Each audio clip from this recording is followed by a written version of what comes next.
Okay, I'm making this video about squirrel care.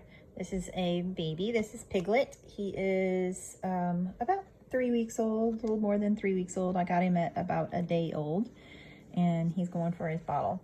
So you're going to need a syringe, a smaller syringe if the squirrel is smaller. So if this is a little pinky squirrel, about the size of the end of my thumb here, then you're going to want a 1/2 cc syringe. This guy has gone up in size. As he got older, I increased the size of the syringe. We are now up to a 5 cc syringe, and he sometimes eats 5 cc's at one setting. I'm going to go ahead and show you how I warm the milk. So I just have a ceramic container. This is one I made, but it doesn't matter. Just you need something that you can put warm water in. So I heat, not the milk, but I heat the water up in the microwave for about 11 or 12 seconds so it's warm. And then I take a little shot glass with his milk in it. I usually measure out, so I know he's going to eat 5 cc's, so I put 5 cc's in here. And then I put it in the water bath and swirl it around to warm it up. And I always feel it to make sure it's not too hot. And then I'm trying to do all this with one hand and hold this squirrel with the other hand so he doesn't run off. Not that he can see yet. Oh! And then, I'll move this out the way. This is a cat tack nipple. It's made in England. It's very soft and pliable. And you'd be amazed at how far, you're gonna see how far he puts this in his mouth. So you slide this onto a lure lock. And then I like to tilt it up to make sure that I get all of that air out of there. And when you put this in their mouth, you barely push on it. When a squirrel has milk coming out of their nose, it's kind of like a sign that you're gonna kill them. The milk will go in their lungs. They'll aspirate it and have pneumonia. Sometimes you have to kind of hold them still because they go a little bit nuts for the bottle once they learn how to use it. This guy's been using his bottle quite a while. So I will just barely push. He's not sucking yet. He's still working on it. Come on, buddy. He's still chewing. Once he gets it, you'll see. All right, now he's got it. Now he's sucking. You see the syringe, he's kind of pulling. He just got a little too much. He said, oof. Come on. There you go. Oh. Let's see it start sucking again. I'm just pushing a tiny little bit of the milk in his mouth so he gets the idea. Okay, now he's got the idea. Now, if they pull too hard, if they suck too hard and suck too much, you're gonna see milk come out of their nose. That is no good. That means you could very easily kill them from pneumonia. So let's not do that. Let's go really slow. Slower is better than too fast for sure. All right, he's on the nipple now. You can see him working it. Sometimes I put my thumb right here so he has something to hold on to.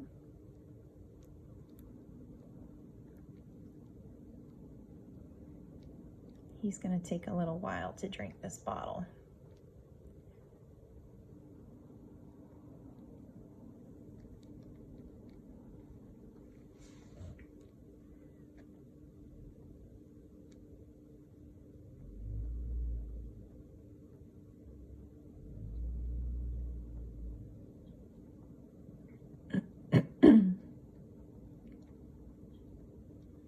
I watch him for clues.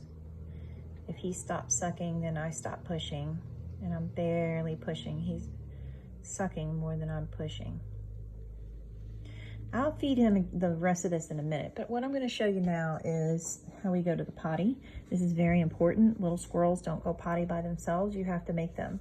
So here's some just toilet tissue, and what I do is I just kind of fold it and do like this. And then I dip it in that warm water. And just dip the edge in the warm water like that. And then you have to hold them. And this is a boy, obviously, but you do the same thing for the girls. You just lightly, gently, think of your napkin as a mama squirrel, and you think about how a mama squirrel would lick. It would be kind of fast, fast, fast, right? And you just lick, lick, lick, lick, lick, and the pee comes out pretty slowly. Sometimes you can't even see it, but if you stop, you see that? You see it dripping if you stop. Just keep going. It takes a while. He's making noise. Now he's pooping a little bit. That's all good.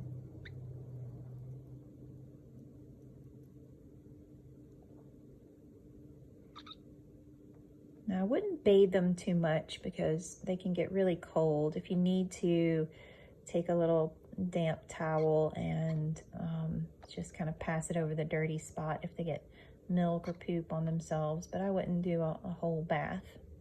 Now what I'm feeding this guy is fresh goat's milk, and I have a local person who has a bunch of goats and she donates milk to me, but I've also taken evaporated goat milk in a can and mixed it 50-50 with water. So if I do a half a cup of evaporated goat milk, I do a half a cup of water. So I'm gonna stop and see. It looks like he finished peeing. I'm gonna take one more little towel, put some more warm water, make sure he's done. They usually get really quiet for this part. Sometimes they start squirming when they have poop coming out. It just kind of like, I don't know why, it freaks them out. They have poop coming out their butt. That's it, and then I clean them up, make sure they're finished peeing, and clean the poop up. And that's it. That's pretty much the squirrel care. I always keep them on a warm heating pad. I put a towel over the top of the heating pad so that he can crawl away if he wants to. He can get away from the warmest spot. I put a warm fuzzy sock in there, and he can go on top of the sock or under the sock to regulate his temperature. And this guy is about 3.5 weeks old. His eyes will be opening in a couple of weeks, and then I can start offering food to him, but he won't be ready to leave for quite a while. I'll have to do a slow introduction. He'll be able to come back to get food. There's a special spot on little baby squirrels that you can rub. Let's see if he'll do it. He's too worked up right now. Let's see. Get that spot. Where's that little squirrel spot? It's right there. It's right there. He doesn't want to do it right now. He's aggravated. My hand's kind of cold too. He doesn't like that. All right, there you go. If you have any questions, let me know.